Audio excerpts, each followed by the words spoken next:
ಸ್ನೇಹಿತರೆ, ಈಗ ವಿಶೇಷವಾಗಿ ವಸಂತ ಪಂಚಮಿ ಆಚರಣೆ ಬಗ್ಗೆ ಪೂರ್ಣ ವಿವರವಾಗಿ ತಿಳಿಸ್ಕೊಡ್ತೀನಿ. ಮಕ್ಕಳು ಮನೆಯಲ್ಲಿ ವಿದ್ಯಾರ್ಥಿಗಳಿದ್ದರೆ ಯಾರೇ ಆಗಲಿ ಈ ವಸಂತ ಪಂಚಮಿ ಆಚರಣೆಯನ್ನು ಮಾಡೋದ್ರಿಂದ ಮಕ್ಕಳಿಗೆ ಜ್ಞಾನ ಅಭಿವೃದ್ಧಿ ಆಗ್ತದೆ ಅಂಥೇಳಿ. ಅದಕ್ಕಾಗಿ ಈಗ ವಸಂತ ಪಂಚಮಿ ಸರಸ್ವತಿ ಹುಟ್ಟಿದ ಹಬ್ಬ ಅಂಥೇಳಿ ಆಚರಣೆಯನ್ನು ಮಾಡ್ತಾ ಇದ್ದೇವೆ. ಶಾಸ್ತ್ರೋಕ್ತವಾಗಿ ಸರಸ್ವತಿ ಮಂಡಲ ರಂಗೋಲಿಯೊಂದಿಗೆ ಪೂರ್ಣ ಶಾಸ್ತ್ರೋಕ್ತವಾಗಿ ಪೂಜಾ ವಿಧಾನ ಸಹಿತ ಹೇಳ್ಕೊಡ್ತೀನಿ ಅಂತ. ಕೆಲವು ದಾನಗಳವ, ಮಕ್ಕಳ ಹೆಸರಲ್ಲಿ ದಾನಗಳನ್ನು ಮಾಡಿರಿ. ಆ ದಿನ ಏನೇನು ದಾನ ಮಾಡಬೇಕು, ಯಾವ ರೀತಿ ಮಾಡಬೇಕು, ಪೂರ್ಣ ವಿವರವಾಗಿ ತಿಳಿಸ್ಕೊಡ್ತಾ ಹೋಗ್ತೀನಿ. ಮಾಡೋದ್ರಿಂದ ಮಕ್ಕಳು ಅಭಿವೃದ್ಧಿಯನ್ನು ಹೊಂದುತ್ತಾವ, ಜ್ಞಾನ ಪಡಿತಾರ ಅಂಥೇಳಿ. ಅದಕ್ಕಾಗಿ ಈಗ ಪೂರ್ಣ ವಿವರವಾಗಿ ತಿಳಿಸ್ಕೊಡ್ತಾ ಹೋಗ್ತೀನಿ. ಬರ್ರಿ. ಮಾಘ ಮಾಸದ ಶುಕ್ಲ ಪಕ್ಷದ ಪಂಚಮಿ ತಿಥಿಯನ್ನು ನಾವು ವಸಂತ ಪಂಚಮಿ ಆಚರಣೆ ಮಾಡ್ತೇವೆ.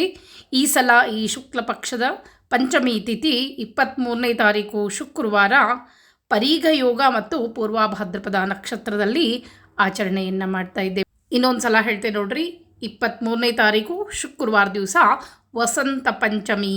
ಆ ದಿನ ಸರಸ್ವತಿಯ ಹುಟ್ಟುಹಬ್ಬವನ್ನು ಆಚರಣೆಯನ್ನು ಮಾಡ್ತಾ ಇದ್ದೇವೆ. ಯಾವ ರೀತಿ ಆಚರಣೆಯನ್ನು ಮಾಡಬೇಕು, ಯಾವ ಸಮಯದಲ್ಲಿ ಮಾಡಬೇಕು, ಪೂಜಾ ಸಮಯ ಸಹಿತ ಹೇಳ್ತೀನಿ, ನೋಟ್ ಮಾಡಿ ಇಟ್ಕೊಳ್ರಿ. ಚತುರ್ಮುಖ ಬ್ರಹ್ಮನ ಪತ್ನಿಯಾದಂಥ ಸರಸ್ವತೀ ದೇವಿ ವೇದಕ್ಕೆ ಅಭಿಮಾನಿ ದೇವತೆ ಅಂತ ಹೇಳ್ತೀವಿ. ಆಕೆಯನ್ನು ಆರಾಧನೆ ಮಾಡೋದ್ರಿಂದ, ಅದರಲ್ಲೂ ಕೂಡ ಈ ಹುಟ್ಟುಹಬ್ಬ ವಿಶೇಷ ದಿನಗಳಲ್ಲಿ ಸರಸ್ವತಿಯನ್ನು ಆಹ್ವಾನ ಮಾಡಿಕೊಂಡು ಪೂಜೆಯನ್ನು ಮಾಡೋದ್ರಿಂದ ಮಕ್ಕಳ ವಿದ್ಯಾಭ್ಯಾಸದಲ್ಲಿ ಬಹಳಷ್ಟು ಅನುಕೂಲ ಆಗ್ತದೆ ಅಂಥೇಳಿ. ಶಾಸ್ತ್ರದಲ್ಲಿ ಹೇಳ್ತಿದ್ದ ಸರಸ್ವತಿಯ ಒಂದು ಅನುಗ್ರಹ ಇಲ್ಲದೆ ನಮ್ಮ ಜೀವನ ನಡಿಲಿಕ್ಕೆ ಸಾಧ್ಯನೇ ಇಲ್ಲ ಅಂಥೇಳಿ. ಆಕೆಯ ಅನುಗ್ರಹ ಮನುಷ್ಯನಿಗೆ ಜ್ಞಾನ ಬಹಳಷ್ಟು ಮುಖ್ಯವಾದದ್ದು. ಜ್ಞಾನ ಇದ್ದರೆ ಮನುಷ್ಯ ಹೇಗೆ ಬೇಕಾದರೂ ಬದುಕ್ತಾನೆ.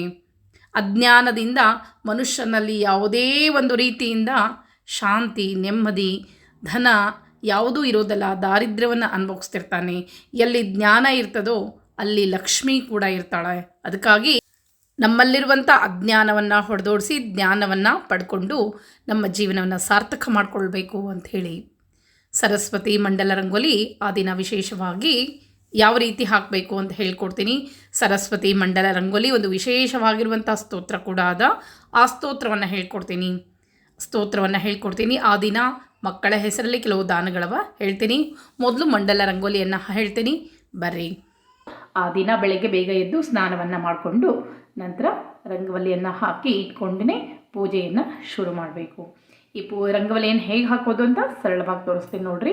ಈ ರೀತಿಯಾಗಿ ಮೇಲೆ ಶ್ರೀ ಸರಸ್ವತೈ ನಮಃ ಅಂತೇಳಿ ಹಾಕ್ಕೊಳ್ಬೇಕು. ನೀವು ಕನ್ನಡದಲ್ಲಿ ಸಹ ಬರಿಬೋದು. ನಿಮ್ಮ ಮನೆಯಲ್ಲಿ ಬೇಕಾದರೆ ದೇವರ ಕಟ್ಟೆ ಮೇಲೆ ಜಾಗ ಇದ್ದರೆ ದೇವರ ಕಟ್ಟೆ ಮೇಲೆ ಹಾಕಬೇಕು, ಇಲ್ದಿದ್ದರೆ ಮಣೆ ಮೇಲೆ ಹಾಕ್ಬೋದು. ಅದು ಇಲ್ಲ ಅಂದರೆ ಈ ರೀತಿಯಾಗಿ ಹಿತ್ತಾಳಿ ತಟ್ಟೆಯಲ್ಲಿ ಹಾಕಿ ದೇವರ ಮುಂದೆ ಇಟ್ಟು ಪೂಜೆಯನ್ನು ಸಹ ಮಾಡ್ಬೋದು. ನಾನು ಎಲ್ಲ ರೀತಿಯಿಂದ ತೋರಿಸೀನಿ. ದೇವ್ರ ಕಟ್ಟೆ ಮೇಲೆ ಹಾಕಿದ್ದು ತೋರಿಸೀನಿ, ಮತ್ತು ಮಣೆ ಮೇಲೆ ಹಾಕಿದ್ದು ತೋರಿಸೀನಿ. ಇವತ್ತು ಹಿತ್ತಾಳಿ ತಟ್ಟೆಯಲ್ಲಿ ಹಾಕಿ ತೋರಿಸ್ತಾ ಇದ್ದೀನಿ. ಈ ರೀತಿಯಾಗಿ ಒಂದು ಮಂಡಲವನ್ನು, ನಕ್ಷತ್ರ ಮಂಡಲವನ್ನು ಹಾಕ್ಕೊಳ್ಬೇಕಾಗ್ತದೆ. ಈ ನಕ್ಷತ್ರ ಮಂಡಲವನ್ನು ಹಾಕಿ ಈ ರೀತಿಯಾಗಿ ಹಾಕ್ಕೊಂಡಾಗ ಈಗ ಅದಕ್ಕೊಂದು ಮಂಡಲವನ್ನು ಹಾಕಬೇಕು. ಈ ರೀತಿಯಾಗಿ ಅದಕ್ಕೆ ಒಂದು ಮಂಡಲವನ್ನು ಹಾಕ್ಕೊಳ್ಬೇಕಾಗ್ತದೆ ನೋಡ್ರಿ. ಈ ರೀತಿಯಾಗಿ ಪೂರ್ಣ ಮಂಡಲ, ಒಂದು ನಕ್ಷತ್ರಕ್ಕೆ ಒಂದು ಮಂಡಲ ಅಂದರೆ ಒಂದು ಸರ್ಕಲ್ ಅಂತ ಹೇಳ್ತೀವಿ. ಆ ರೀತಿ ಪೂರ್ಣ ಮಾಡಿದ ಮೇಲೆ ಈಗ ಆ ಒಂದು ಮಂಡಲಕ್ಕೆ ಮತ್ತೊಂದು ಚೌಕಾಕಾರದ ಮಂಡಲವನ್ನು ಹಾಕಬೇಕು. ಈ ರೀತಿಯಾಗಿ ಚೌಕಾಕಾರದ ಮಂಡಲವನ್ನು ಹಾಕಿದಾಗ ಈಗ ಸುತ್ತಲೂ ಕೆಲವು ಅಕ್ಷರಗಳನ್ನ ಬರಿಬೇಕಾಗ್ತದೆ. 4 ದಿಕ್ಕಿಗೂ ಓಂ ಅನ್ನುವ ಅಕ್ಷರವನ್ನು ಬರಿಬೇಕು. ಓಂ ಅಂಥೇಳಿ ಅಕ್ಷರವನ್ನು ಬರಿಬೇಕು. 4 ದಿಕ್ಕಿಗೂ ಓಂ ಅನ್ನೋ ಅಕ್ಷರ ಬರೆದ ಮೇಲೆ ಮಧ್ಯದಲ್ಲಿ ಒಂದು ಶ್ರೀಕಾರವನ್ನು ಹಾಕಬೇಕು. ನಾನು ಸಂಸ್ಕೃತದಲ್ಲಿ ಬರೆದಿರ್ತೀನಿ, ನೀವು ಕನ್ನಡದಲ್ಲಿ ಸಹ ಬರಿಬೋದು.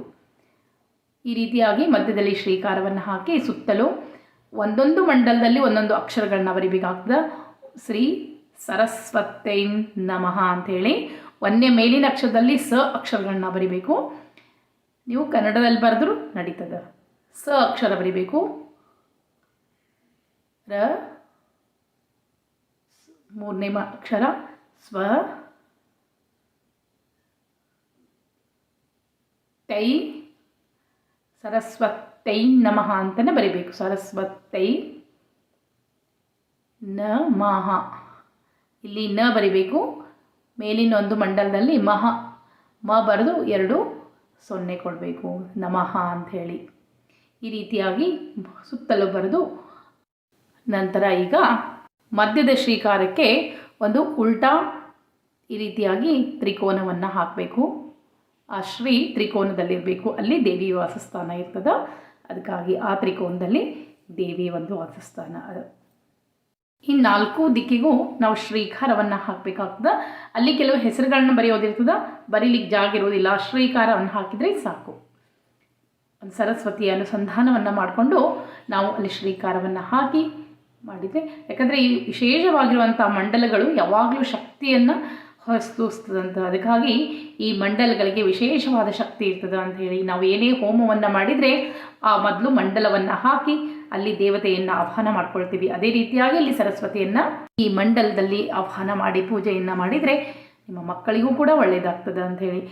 ನಿತ್ಯ ಹಾಕ್ಲಿಕ್ಕಾಗಲಿಲ್ಲ ಅಂದರೂ ಸಹಿತ ವಸಂತ ಪಂಚಮಿ ದಿವಸ ವಿಶೇಷವಾಗಿ ಈ ರಂಗೋಲಿಯನ್ನು ಹಾಕಿರಿ.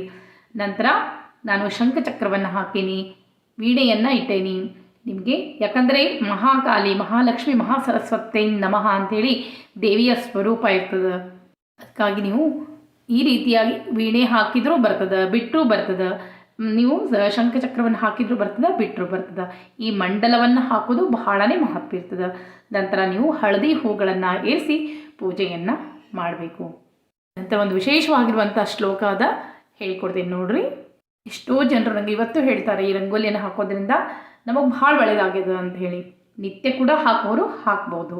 ನೀವು ವಿಶೇಷವಾಗಿರುವಂಥ ಸಣ್ಣ ಸ್ತೋತ್ರ ಹೇಳ್ಕೊಡ್ತೀನಿ, 3 ಸಾರಿ ಹೇಳ್ರಿ. ಮಕ್ಕಳ ಹತ್ರ ಹೇಳಿಸಿದ್ರಂತೂ ಬಹಳನೇ ಒಳ್ಳೆಯದು. ಇಲ್ಲದಿದ್ದರೆ ಮಕ್ಕಳ ಹೆಸರಲ್ಲಿ ನೀವು ಸಂಕಲ್ಪವನ್ನು ಮಾಡಿ ಹೇಳ್ಬೋದು.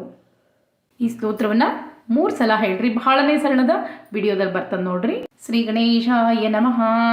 ಶ್ವೇತ ಪದ್ಮಾಸನ ದೇವಿ ಶ್ವೇತ ಪುಷ್ಪೋಭಶೋಭಿತಾ ಶ್ವೇತಾಂಬರಧರ ನಿತ್ಯ ಶ್ವೇತಗಂಧಾನುಲೇಪನ ಶ್ವೇತಾಕ್ಷಿ ಶುಕ್ಲವಸ್ತ್ರ ಚ ಶ್ವೇತಚಂದನ ಚರ್ಚಿತಾ ವರದಾ ಸಿದ್ಧಗಂಧರ್ವೈ ಋಷಿಭಿಃ ಸ್ತೂಯತೆ ಸದಾ ಸ್ತೋತ್ರೇಣಾನೇನ ತ್ವಾಂ ದೇವಿಂ ಜಗದ್ಧಾತ್ರಿಂ ಸರಸ್ವತಿಂ ಈಸ್ಮರಂತಿ ತ್ರಿಕಾಲೇಷು ಸರ್ವವಿದ್ಯಾಂ ಲಭಂತಿ ತೇ ಸ್ತುವಂತಿ ಯಾ ದೇವಿ ಸ್ತೂಯತೆ ನಿತ್ಯಂ ಬ್ರಹ್ಮೇಂದ್ರ ಸುರಕಿನ್ನರೈಃ ಸಾ ವಾಮೈ ವಾಸ್ತು ಜಿಂಹಾಗ್ರೆ ಪದ್ಮಹಸ್ತಾ ಸರಸ್ವತಿ. ಇತಿ ಶ್ರೀ ಸರಸ್ವತಿ ಸ್ತೋತ್ರ ಸಂಪೂರ್ಣಂ. ಶ್ರೀಕೃಷ್ಣಾರ್ಪಣಮಸ್ತು. ಈ ರೀತಿಯಾಗಿ ಸ್ತೋತ್ರವನ್ನು ಹೇಳಬೇಕು. ಈ ಪೂಜೆಗೆ ಸಂಕಲ್ಪ ಮಾಡ್ಕೊಳ್ಬೇಕಾಗ್ತದೆ. ಇಲ್ಲಿ ಹೇಳ್ತೀನಿ ನೋಡ್ರಿ, ನಿಮ್ಮ ಮನೆಯಲ್ಲಿ ಫೋಟೋ ಇದ್ದರೆ ಈ ಮಂಡಲ ಮುಂದೆ, ಅಂದರೆ ಮಂಡಲ ಹಾಕೋಕ್ಕಿಂತ ಮುಂಚೆ ಈ ನೈಟೆಲ್ಲ ಆ ರೀತಿಯಾಗಿ ಒಂದು ಸಣ್ಣ ಮಣೆಯನ್ನು ಇಟ್ಟು ಫೋಟೋ ಇಟ್ಟು ಮುಂದೆ ಮಂಡಲ ಹಾಕಿ ಪೂಜೆಯನ್ನು ಮಾಡಬೇಕು. ಅಕಸ್ಮಾತ್ ನಿಮ್ಮ ಮನೆಯಲ್ಲಿ ಫೋಟೋ ಇಲ್ಲ ಅನ್ನೋದಾದರೆ ಒಂದು ಕಲಶ ಕೂಡ ಇಟ್ಟು ಪೂಜೆಯನ್ನು ಮಾಡ್ಬೋದು. ನಿಮ್ಮ ಮನೆಯಲ್ಲಿ ಕಲಶವೂ ಇಲ್ಲ ಅನ್ನೋದಾದರೆ ಒಂದು ಪುಸ್ತಕವನ್ನು, ಮಣೆಯ ಮೇಲೆ ಪುಸ್ತಕವನ್ನು ಇಟ್ಟು ಅಲ್ಲಿ ಸರಸ್ವತಿ ಆಹ್ವಾನ ಮಾಡಿಕೊಂಡು ಮುಂದೆ ಮಂಡಲ ಹಾಕಿ ಪೂಜೆಯನ್ನು ಮಾಡ್ಬೋದು. ಗೆಜ್ಜೆ ವಸ್ತ್ರ, ಹೂ ಎಲ್ಲ ಏರಿಸಬೇಕು. ಹಳದಿ ಗೆಜ್ಜೆ ವಸ್ತ್ರ ಏರಿಸಿದರೆ ಭಾಳ ಶ್ರೇಷ್ಠ. ಹಳದಿ ಗೆಜ್ಜೆ ವಸ್ತ್ರವನ್ನು ಸ್ವಲ್ಪ ಕುಂಕುಮ ಹಚ್ಚಿ ಏರಿಸಬೇಕು. ಗೆಜ್ಜೆ ವಸ್ತ್ರ 20+2 ಗೆಜ್ಜೆ ವಸ್ತ್ರ. ನಾವು ಸರಸ್ವತಿ ಪೂಜೆಯನ್ನು ಮಾಡಿದರೂ ಸಹ ಅಲ್ಲಿ ಬ್ರಹ್ಮದೇವರನ್ನು ಆಹ್ವಾನ ಮಾಡಿಕೊಳ್ಳೇಬೇಕು. ಯಾಕಂದರೆ ಸರಸ್ವತಿ ಇಲ್ಲದೆ ಬ್ರಹ್ಮದೇವರು ಇಲ್ಲ, ಬ್ರಹ್ಮದೇವರಿಲ್ಲದೆ ಸರಸ್ವತಿ ಇಲ್ಲ. ಆಕೆ ಕೂಡ ಸಾಕ್ಷಾತ್ ಮಹಾಲಕ್ಷ್ಮಿ ಸ್ವರೂಪ ಅಂತ ಹೇಳ್ತೇವೆ. ಅದಕ್ಕಾಗಿ ಮಹಾಕಾಲಿ, ಮಹಾಲಕ್ಷ್ಮಿ, ಮಹಾಸರಸ್ವತಿ ನಮಃ ಅಂಥೇಳಿ ನಾವು ಪೂಜೆಯನ್ನು ಮಾಡ್ತೇವೆ. ಈ 3 ಮಂದಿ ಅನುಗ್ರಹ ನಮಗಿದ್ರೆ ಜೀವನದಲ್ಲಿ ನಾವು ಯಾವತ್ತೂ ಕಷ್ಟವನ್ನು ಅನುಭವಿಸೋದಿಲ್ಲ. ಅದಕ್ಕಾಗಿ ಸರಸ್ವತಿಯನ್ನು ನಾವು ಪೂಜೆ ಮಾಡಿದರೂ ಸಹ ಅದು ಲಕ್ಷ್ಮಿಗೆ ಮುಟ್ತದೆ, ದುರ್ಗೆಗೆ ಮುಟ್ತದೆ. ದುರ್ಗೆ ಪೂಜೆ ಮಾಡಿದರೂ ಮಹಾಕಾಲಿ, ಮಹಾಲಕ್ಷ್ಮಿಗೂ ಮುಟ್ತದೆ. ಹೀಗಾಗಿ ನಾವು ಯಾವುದೇ ದೇವತೆಯನ್ನು ಇಲ್ಲಿ ಆಹ್ವಾನ ಮಾಡ್ಕೊಂಡು ಪೂಜೆ ಮಾಡಿದರೂ ಕೂಡ ಅದಕ್ಕಾಗಿ ಸರಸ್ವತಿಯ ಫೋಟೋ ಇಲ್ಲ ಅಂದರೆ ಕಲಶ ಇಡ್ಬೋದು, ಇಲ್ಲ ಬುಕ್ ಆದರೂ ಇಟ್ಟು ಪೂಜೆಯನ್ನು ಮಾಡ್ಬೋದು.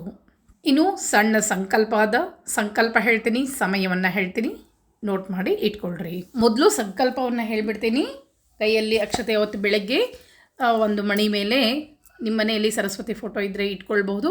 ಇಲ್ಲದೇ ಇದ್ದರೆ ಒಂದು ಮಣೆ ಮೇಲೆ ಒಂದು ಪುಸ್ತಕ, ಯಾವುದೇ ದೇವತಾ ಪುಸ್ತಕ ಅಥವಾ ನಿಮ್ಮ ಮಕ್ಕಳ ಪುಸ್ತಕ ಯಾವುದೇ ಇರಲಿ, ಒಂದು ಪುಸ್ತಕವನ್ನು ಇಟ್ಕೊಂಡು ಅದರಲ್ಲಿ ಸರಸ್ವತಿ ಅಂಥೇಳಿ ಆಕೆಯನ್ನು ಸ್ಮರಣೆ ಮಾಡಿಕೊಂಡು ಆ ಪುಸ್ತಕಕ್ಕೆ ಒಂದು ಅಕ್ಷತೆಯನ್ನು ಇರಿಸಿ ಕೈಯಲ್ಲಿ ಅಕ್ಷತೆ ಹಿಡಿದು ಮೊದಲು ಸಂಕಲ್ಪ ಮಾಡಿಕೊಳ್ಬೇಕು. ಮಮ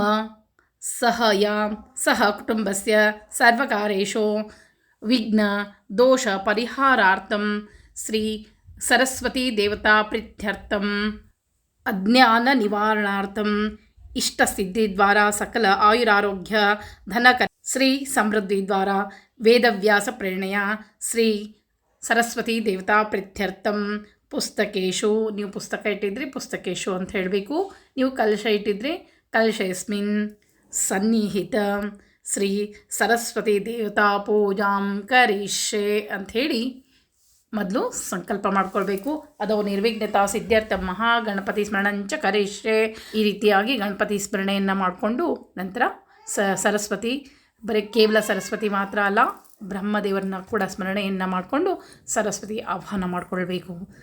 ಆ ಪುಸ್ತಕದ ಮೇಲೆ ಕೈಯನ್ನು ಇಟ್ಟು ಓಂ ಬ್ರಹ್ಮಣ್ಯೈ ನಮಃ, ಓಂ ಸರಸ್ವತೈ ನಮಃ ಆವಾಹಯಾಮಿ ಅಂಥೇಳಿ 3 ಸಲ ಹೇಳಿ ಅಕ್ಷತೆಯನ್ನು ಹಾಕ್ಕೊಂಡು ಆ ಪುಸ್ತಕದಲ್ಲಿ ಸರಸ್ವತಿಯನ್ನು ಆಹ್ವಾನ ಮಾಡ್ಕೊಳ್ಬೇಕು. ಮಂಡಲದಲ್ಲಿ ಆ ಮಂಡಲಕ್ಕೂ ಕೂಡ ಮಧ್ಯೆ ಅರಿಶಿನ ಕುಂಕುಮ ಅಕ್ಷತೆಯನ್ನು ಇರಿಸಿ ಶ್ರೀ ಭೂ ದುರ್ಗಾಂಬ್ರಣಿ ಹ್ರೀಂ ಮಾಯಾ ಜಯಾ ಕೃತಿ ಶಾಂತಿ ಲಕ್ಷ್ಮೀ ಜಯಂತಿ ಜಾನಕಿ ಸತ್ಯ ರುಕ್ಮಿಣಿ ಶ್ರೀ ಸರಸ್ವತಿ ಬ್ರಹ್ಮಣ್ಯೈ ನಮಃ ಅಂಥೇಳಿ ಆ ಒಂದು ಮಂಡಲಕ್ಕೂ ಕೂಡ, ಅಲ್ಲಿ ಆ ಮಂಡಲದಲ್ಲಿ ಭೂ ದುರ್ಗಾ ಇರ್ತಾಳೆ, ಮಾಯಾ ಜಯಾ ಕೃತಿ ಶಾಂತಿ ಲಕ್ಷ್ಮೀ ಜಯಂತಿ, ಈ ರೀತಿಯಾಗಿ ಎಲ್ಲ ರೂಪದಲ್ಲಿಯೂ ಕೂಡ ಈ ರೀತಿಯಾಗಿ ಆ ಒಂದು ಮಂಡಲಕ್ಕೂ ಮತ್ತು ಏನು ಪುಸ್ತಕ ಇಟ್ಟಿರ್ತಿರೋ, ಕಲಶ ಇಟ್ಟಿರ್ತಿರೋ ಅಥವಾ ಫೋಟೋ ಇಟ್ಟಿರ್ತಿರೋ ಪೂಜೆಯನ್ನು ಮಾಡಬೇಕು. ಸಮಯ ಹೇಳ್ತೀನಿ, ನೋಟ್ ಮಾಡಿ ಇಟ್ಕೊಳ್ರಿ. ಬೆಳಗ್ಗೆ ಬ್ರಾಹ್ಮಿ ಮುಹೂರ್ತದಲ್ಲಿ ಮಾಡ್ತೀನಿ ಅನ್ನೋರಿಗೆ ಬ್ರಾಹ್ಮಿ ಮುಹೂರ್ತ ಕೊಡ್ತೀನಿ. 5 ಗಂಟೆ 37 ನಿಮಿಷದಿಂದ 6 ಗಂಟೆ 26 ನಿಮಿಷ ಇದು ಬ್ರಾಹ್ಮಿ ಮುಹೂರ್ತ. ಬ್ರಹ್ಮ ಮುಹೂರ್ತ ವಿಶೇಷ ಕಾಲ ಅಂತ ಹೇಳ್ತೀನಿ ಸರಸ್ವತಿ ಪೂಜೆಗೆ. ಇನ್ನು 2ನೇ ಮುಹೂರ್ತ ಅತ್ಯಂತ ಶುಭ ಮುಹೂರ್ತ ಅಂತಲೇ ಹೇಳ್ತೀನಿ. 8 ಗಂಟೆ 35 ನಿಮಿಷದಿಂದ 9 ಗಂಟೆ 58 ನಿಮಿಷ, ಇದು ಕೂಡ ಬಹಳಷ್ಟು ಒಳ್ಳೆಯ ಮುಹೂರ್ತ ಪ್ರಾಪ್ತಿಯಾಗಲಿಗತ್ತದ. ಇನ್ನು ಮುಂದಿನ ಮುಹೂರ್ತ ಕೂಡ ಬಹಳಷ್ಟು ಒಳ್ಳೆಯದು ಅಂತಲೇ ಹೇಳ್ತೀನಿ, ಅದು ಕೂಡ ಅಮೃತ ಕಾಲ ಅಂತ ಹೇಳ್ತೀನಿ. 9 ಗಂಟೆ 40 ನಿಮಿಷದಿಂದ 11 ಗಂಟೆ 5 ನಿಮಿಷದವರೆಗೆ ಇದು ಕೂಡ ಬಹಳಷ್ಟು ಶುಭ ಯೋಗಗಳನ್ನ ಕೂಡ ನಮಗೆ ತರ್ತಾ ಇದೆ. ಇನ್ನು ದಾನಗಳು ಅಂತ ಹೇಳಿದೆ, ಕೆಲವೊಂದು ನಕ್ಷತ್ರ ರಾಶಿ ಮಕ್ಕಳಿಗೂ ಕೂಡ ದಾನಗಳನ್ನು ಮುಂದಿನ ವಿಡಿಯೋದಲ್ಲಿ ಪೂರ್ಣ ವಿವರವಾಗಿ ತಿಳಿಸ್ಕೊಡ್ತೀನಿ, ಸಮಯ ಕೂಡ ತಿಳಿಸ್ಕೊಡ್ತೀನಿ. ಮತ್ತೆ ಮುಂದಿನ ವಿಡಿಯೋದಲ್ಲಿ ಸಿಗ್ತೀನಿ. ನಮಸ್ಕಾರ.